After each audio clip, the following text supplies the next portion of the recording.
Hi guys, in this video we're going to talk about a lot of the stretches that you can do if you have shoulder pain coming from muscle knots or trigger points. Hi, Dr. Jasper here from wizardofhealth.net. Not only am I going to show you the stretches that you need to do if you have pain that's in the shoulder from trigger points, but I'm going to show you one or two exercises that you absolutely should not do. And also we're going to talk about how the timing of your stretching exercises is just as important as the exercises themselves. Now when we talk about stretching, we're not talking just about the shoulder. If you got pain in the shoulder area and they're coming from muscle knots, those muscle knots can come from the outside of the shoulder, they can come from the chest. You can actually get a lot of trigger points coming from the neck area and the rotator cuff muscle, which is the four muscles that are around the shoulder. So let's take a look at each one of those. Now, one of the biggest ones we are always going to take a look at is a rotator cuff. Now, the rotator cuff has four different muscles. Now, there's muscles there that makes your arm go in, so it's called internal rotation, and there's muscles that make your arm go out, so that's external rotation. Now, the biggest problem here is that a lot of people start stretching their external rotators. So now those muscles are better suited for strengthening. So we always recommend treating your trigger points first, getting out of that pain, and then either starting a stretching program or a strengthening program. Some of the muscles you can start with strengthening right away, and some you can start with stretching. The shoulder, the rotator cuffs, you want to start with strengthening, and that's in another video. And here's the reason why. Your muscles are designed, those muscles are designed to externally rotate, but we're sitting all day in this position. So we're basically stretching those muscles out already. And so if we start stretching them, we're just overstretching those muscles. So at the end of the day, you don't want to stretch it, but I'm going to show you the stretch anyways, because surprisingly, some of my patients do really well with the stretch. I give it the 80-20 rule. 80% of the time, strengthening works well, but for 20% the stretch. And the best way to stretch those rotator cuff external rotators is basically sit in a chair, bring that arm behind your back, and you take that other hand and you can bring that shoulder forward, and that's going to be able to really stretch that muscle. Again, for those muscles, I want to start with strengthening first rather than stretch, but I thought I'd show you the stretch anyways. Now the next one is called the subscapularis muscle. It's the other rotator cuff muscle, and that's involved with internal rotation.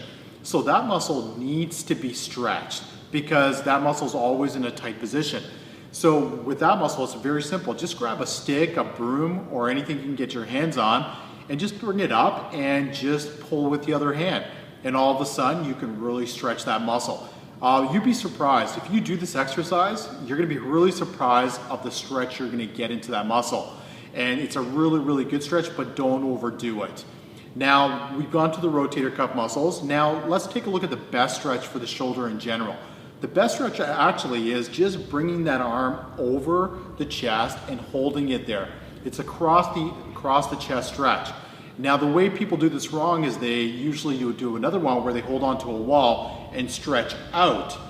That is the wrong exercise to do. Definitely avoid that at all costs. That actually stretches the capsule in the shoulder and it can lead to more instability. So bringing the arm across your shoulder is the best stretch for this for the shoulder muscles. If there's nothing else you're going to do, that's the one you want to do every day. So now we got the shoulders taken care of. Next thing is the chest. When you're doing a chest stretch, again, a lot of people do the one where they're holding and stretching out. You don't want to do that one. You want to do one where you're in the doorway, you bring your arm up and you lean forward a little bit. You can also bring your arm up and then you can also bring your arm down. The reason we're going to do that is because there's three different sections of the chest muscle that we want to stretch. And by doing that in a doorway, you can accomplish all three. If your doorway is pretty small, you can actually do both arms at the same time, but I usually like to do one at a time. So that works to now the chest area. And the chest, again, guys, you're always in this position, so you do need to stretch the chest muscles out. Another one is the neck muscles, especially the neck muscles in the front. And again, if you're sitting and your head's always leaned forward, these muscles are going to get tight also. And there's muscles in here called the scalene muscles, and those are really easy to stretch. You can stretch those lying down or stretch those sitting up. And all you do is bring your head out to the side and lean back, and you're going to get a good stretch into those muscles. Really simple. We have more specific stretches for the scalene in another video, but so far, as you can see, let's recap what we learned today. Basically, you can stretch all the muscles around the shoulder, you can stretch the neck, you can stretch the chest. That will work on all the trigger points that may be leading to shoulder pain. Always treat your trigger points first with trigger point therapy or just self-treatments before you get into a stretching program. Also for the external rotators, you want to maybe strengthen them first before you stretch them, but we did give you a shoulder stretch for that if you need to. The best stretch is going across your arm. You can also stretch the chest muscles. You can also stretch the muscles in the front of the neck. And then there's a subscapularis muscle, which is an internal rotator, which you really do need to stretch also. So at the end of the day, stretching exercises are good for the shoulder for certain muscles, but not for others. Also, another key point to remember, if you're doing trigger point therapy and all of a sudden you start stretching and you're getting worse, go back to the trigger points and stop the stretching. Now, you may have to do this a few times. I have patients that will start doing trigger points, they get into stretching, all of a sudden they're not getting the improvements. They're actually feeling that it's getting worse. We stop the stretching and go back to trigger points for about a week or two, and then we go back to the stretching again. It kind of works about 50%.